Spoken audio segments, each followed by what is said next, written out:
On October 19, 1987, the U.S. stock market lost over 22% of its total value. Not over a year. Not over a month. In a single trading day. To put that number in perspective, that's more than double the worst single-day percentage drop of the entire 1929 crash that triggered the Great Depression. And to this day, economists still don't fully agree on exactly why it happened this fast. This is the story of Black Monday, the fastest major stock market crash in modern history. To understand how a single day became this catastrophic, we need to look at what was happening in the years leading up to it. Throughout the mid-1980s, the U.S. stock market had experienced one of its strongest bull runs in history. The Dow Jones Industrial Average had more than tripled over just 5 years, and investor confidence was remarkably high. New financial technologies and strategies were also becoming increasingly common, including something called portfolio insurance, a computerized trading strategy designed to automatically sell stocks as prices fell, in order to limit potential losses.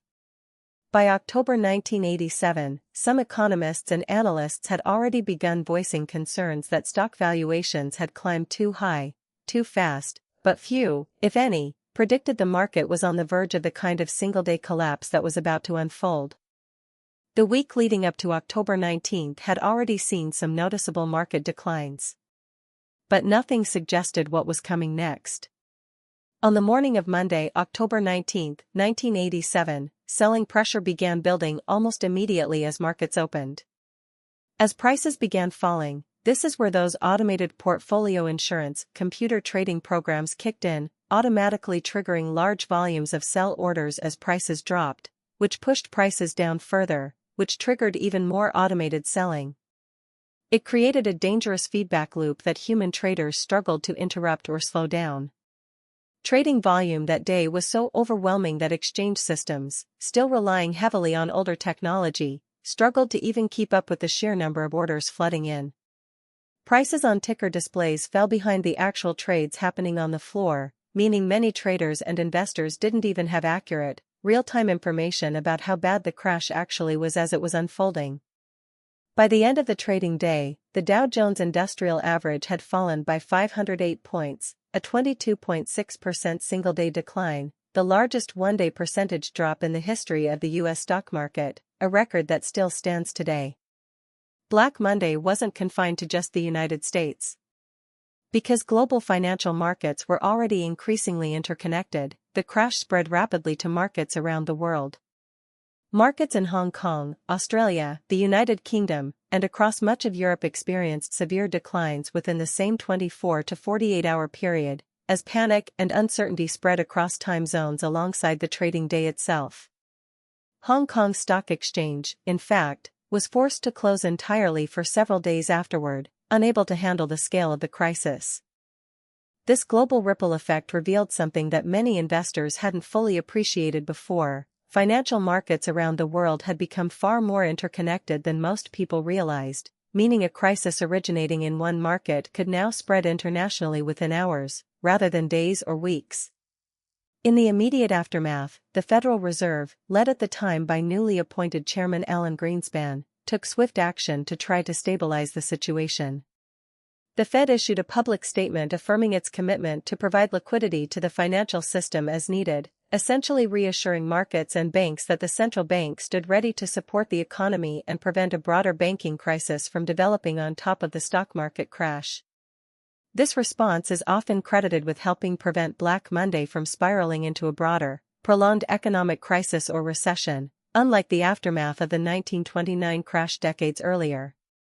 Remarkably, despite the severity of the single-day drop, the U.S. stock market began recovering relatively quickly, regaining most of its lost value within about 2 years.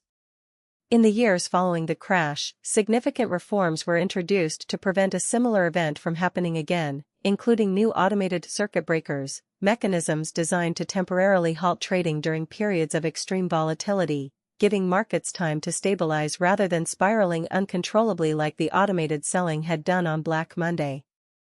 Here's what makes Black Monday such a uniquely important story in financial history. Unlike almost every other collapse we've covered on this channel, this crash wasn't primarily driven by a currency crisis, a fraud, or a government policy failure. It was driven, in large part, by technology, automated trading systems reacting to each other faster than any human could realistically intervene. And more than 3 decades later, with algorithmic and high-frequency trading now far more advanced and widespread than it was in 1987, it raises an unsettling question: could a similar feedback loop crash happen again today, potentially even faster and more severe than Black Monday was? So here's what I want to know. Do you think modern safeguards like circuit breakers are actually enough to prevent another crash like this? Or has trading technology simply become too fast for any human-designed safeguard to reliably keep up? Tell me your take in the comments. If you find these stories about how technology and human psychology combine to create financial disasters just as compelling as the currency and debt crises we usually cover, subscribe, because this channel is about finding every version of how these collapses happen. And if you want to see a stock market collapse that unfolded over months rather than a single day, but ended up shaping global economic policy for decades afterward, watch this video next on the 1929 crash and the debate over what actually caused the Great Depression. Thanks for watching. I'll see you in the next one.